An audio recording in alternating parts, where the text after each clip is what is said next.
रंगायतांमध्ये रंगणार संगीत भूषण पंडित राम मराठे स्मृती संगीत समारोह. ठाणे महानगरपालिकेच्या वतीने 5 डिसेंबर ते 7 डिसेंबर 2025 या दरम्यान 30वा संगीत भूषण पंडित राम मराठे स्मृती समारोह रंगणार आहे. सायंकाळी 7 वाजता महोत्सवाची सुरुवात होणार असून रसिकांना शास्त्रीय गायनाबरोबरच कथ्थक नृत्य, संगीत नाटकाची मेजवानी मिळणार आहे. राम गणेश गडकरी रंगायतन येथे हा महोत्सव सुरू राहणार असून विनामूल्य असलेल्या या कार्यक्रमाचा आस्वाद रसिकांनी घ्यावा असे आवाहन महापालिकेचे अतिरिक्त आयुक्त संदीप माळवी यांनी आज झालेल्या पत्रकार परिषदेत केले. महानगरपालिकेच्या कैलासवासी अरविंद पेंडसी सभागृहात झालेल्या पत्रकार परिषदेस उपायुक्त संदीप माळवी, उपायुक्त उमेश बिरारी, पंडित मुकुंद मराठे, पंडित मुकुंद देव, पंडित विवेक सोनार, तबलावादक रवी नवले उपस्थित होते. शुक्रवार 5 डिसेंबर रोजी सायंकाळी 7 वाजता महोत्सवाचे उद्घाटन होणार आहे.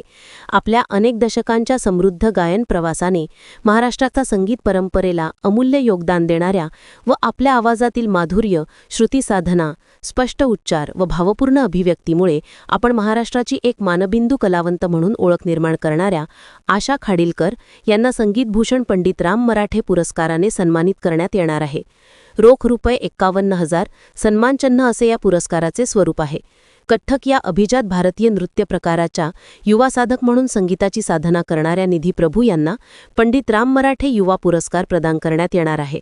रोख ₹25,000 सन्मानचिन्ह असे या पुरस्काराचे स्वरूप आहे. हा पुरस्कार वितरण सोहळा रात्री 8 वाजता होणार आहे.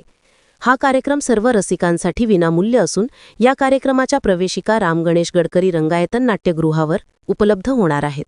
3 दिवस सुरू असणाऱ्या महोत्सवास उपस्थित राहणाऱ्या रसिक प्रेक्षकांमधून प्रत्येक दिवशी एक भाग्यवान रसिक निवडला जाणार असून त्या रसिकास भेटवस्तू दिली जाणार आहे. तरी ठाणेकर रसिकांनी मोठ्या संख्येने उपस्थित राहावे असे आवाहन ठाणे महानगरपालिकेच्या वतीने करण्यात आले आहे. ब्युरो रिपोर्ट, जनादेश. आपली माणसं, आपला देश, पाहत रहा जनादेश. खासदार नरेश मस्के यांच्या हस्ते मोफत दंतचिकित्सा केंद्राचे लोकार्पण. ठाणे महानगरपालिका परिक्षेत्रातील सर्वसामान्य नागरिकांसाठी ठाणे महानगरपालिकेने आता मोफत दंतचिकित्सा केंद्र सुरू केले आहे. त्याचे लोकार्पण खासदार नरेश मस्के, अतिरिक्त आयुक्त संदीप माळवी तसेच उपायुक्त उमेश बिरारी यांच्या उपस्थितीत करण्यात आले. यावेळी ठाणे महानगरपालिका आरोग्य विभागाचे वैद्यकीय अधिकारी, परिचारिका, डॉक्टर मोठ्या संख्येने यावेळी उपस्थित होते. ठाणे शहरात असंख्य नागरिक दाताच्या विविध आजाराने त्रस्त असतात. अशातच खासगी रुग्णालयांमध्ये किंवा खासगी डॉक्टरांकडे दंतचिकित्सा ही महागडी पडते. त्यामुळे सर्वसामान्य नागरिकांना ती खर्चाची बाब परवडत नसल्याकारणाने छत्रपती शिवाजी रुग्णालयात दाताच्या विविध आजारांसाठी रुग्णांना जावे लागते. अशा या सर्वसामान्य नागरिकांसाठी ठाणे महानगरपालिकेने ठाण्याच्या टेंभी नाका येथील वाडिया रुग्णालयात दंतचिकित्सा केंद्र सुरू केले आहे. त्या केंद्राच्या माध्यमातून सर्वसामान्य नागरिकांना मोफत सुविधा देण्यात येणार आहेत. तसेच मध्यंतरीच लोकार्पण झालेल्या 2 रुग्णवाहिका ठाणे शहरातील विविध प्रभागात जाऊन नागरिकांच्या आरोग्य सेवेसाठी उपलब्ध असणार आहेत. यामध्ये सर्वसाधारण आजारांवर उपचार करण्यात येणार आहेत, अशी माहिती खासदार नरेश मस्के यांनी माध्यमांशी बोलताना दिली.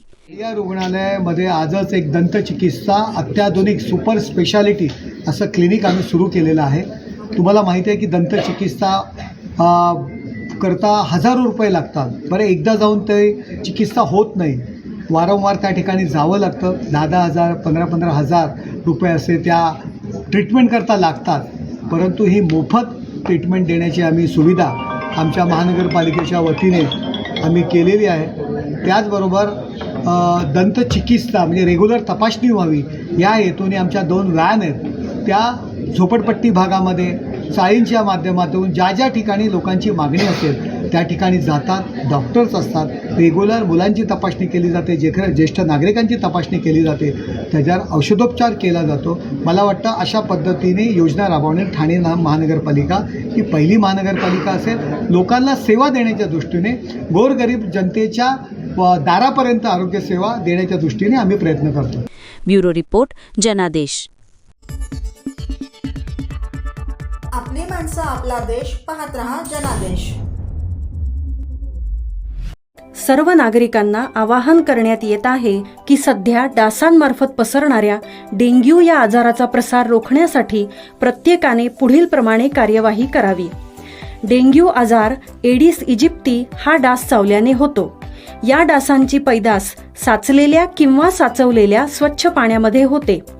8 दिवसांपेक्षा जास्त दिवस पाणी उघडे व साचून राहिल्यास त्यात डास अंडी घालतात. अंड्यांच्या अळ्या तयार होऊन पुढे डास तयार होतात. यासाठी आपल्या घरातील पाणी साठे उदाहरणार्थ बॅरल्स, पिंपे, टाक्या, हौद, रांजणे इत्यादी दर आठवड्याला रिकामे करून घासून पुसून कोरडे करून पुन्हा भरावे. 1 दिवस कोरडा दिवस म्हणून पाळावा. पाणी साठ्यांना घट्ट झाकणे बसवावीत किंवा जुनी साडी, चादर, धोतर यांनी बांधून झाकून ठेवावीत, म्हणजे डास त्यात जाऊन अंडी घालणार नाहीत. घराच्या गच्चीवर, आजूबाजूला, अंगणात कोठेही पाणी साचू देऊ नये. भंगार सामान उघड्यावर टाकू नये. उदाहरणार्थ टायर्स, प्लास्टिक सामान, कुंड्या, टाकाऊ वस्तू इत्यादी. अशा सामानात पावसाचे पाणी साठून त्यात डेंग्यूच्या डासांची पैदास होते.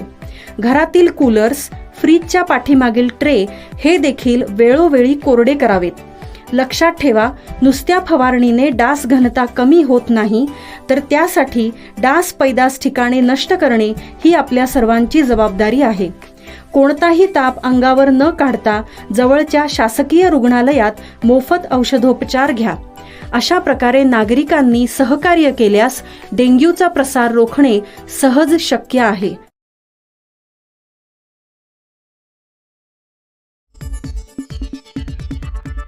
आपली माणसं, आपला देश, पाहत रहा जनादेश.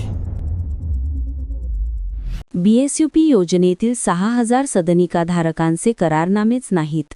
ठाण्यातील BSUP योजनेतील सदनिकाधारकांना 1% मुद्रांक शुल्कात मिळालेल्या सवलतीच्या निर्णयाचे श्रेय घेण्यावरून शिवसेना शिंदेगट आणि भाजपच्या स्थानिक नेत्यांमध्ये काही दिवसांपूर्वी वाद झाला असतानाच या योजनेतील 6,000हून अधिक सदनिकाधारकांचे महापालिकेने करारनामे केले नसल्यामुळे ते सवलतीपासून वंचित असल्याची बाब पुढे आली आहे. यामुळे सरकारच्या निर्णयानंतर जल्लोषात सामील झालेल्या नागरिकांच्या आनंदावर विरजण पडल्याचे चित्र आहे. केंद्र शासन, राज्य शासन आणि ठाणे महानगरपालिकेचा संयुक्त उपक्रम असलेल्या JNNURM आणि BSUP योजना शहरी गरिबांकरिता आहेत. या योजनेअंतर्गत ठाणे महानगरपालिकेने झोपडपट्टीच्या ठिकाणी इमारती उभारून शहरातील आर्थिक दुर्बल घटकांतील नागरिकांना घरे दिली. महानगरपालिकेच्या समाज विकास विभागाकडून काही वर्षांपासून टप्प्याटप्प्यात 6,020 कुटुंबांना सदनिकांचा ताबा देण्यात आला. या योजनेतील सदनिकांकरिता प्रत्येकी 56,000 ते 1,34,000 इतका अधिभार सदनिकाधारकांना भरावा लागणार होता. मात्र त्या सदनिकाधारकांचा विरोध होता. JNNURM आणि BSUP योजनेंतर्गत सदनिका मिळालेले रहिवासी हे आर्थिकदृष्ट्या दुर्बल असून ते मजुरीची कामे करतात. त्यामुळे त्यांना सदनिका घेताना करारनामा दस्त नोंदणीचा मुद्रांक शुल्क अधिभार परवडत नाही. त्यामुळे मुद्रांक शुल्क भरण्यास त्यांचा विरोध होता. ही बाब लक्षात घेऊन या योजनेंतर्गतच्या शहरी गरिबांकरिता 1% मुद्रांक शुल्कात सवलत देऊन प्रतिदस्त 100 रुपये आकारण्याचा निर्णय घेण्यात आल्याची घोषणा उपमुख्यमंत्री एकनाथ शिंदे यांनी काही दिवसांपूर्वी केली होती. सवलतीच्या निर्णयाचे श्रेय घेण्यावरून शिवसेना शिंदे गट आणि भाजपच्या स्थानिक नेत्यांमध्ये काही दिवसांपूर्वी वाद झाला. हा वाद थेट पोलीस ठाण्यापर्यंत पोहोचला होता. यानंतर सवलतीच्या निर्णयाचा जल्लोष करत मिठाईचे वाटप करून या दोन्ही पक्षांच्या स्थानिक नेत्यांनी एकमेकांना डिवचले होते. असे असताना सवलत जाहीर होऊनही सदनिकाधारक त्यापासून वंचित असल्याची बाब समोर आली आहे.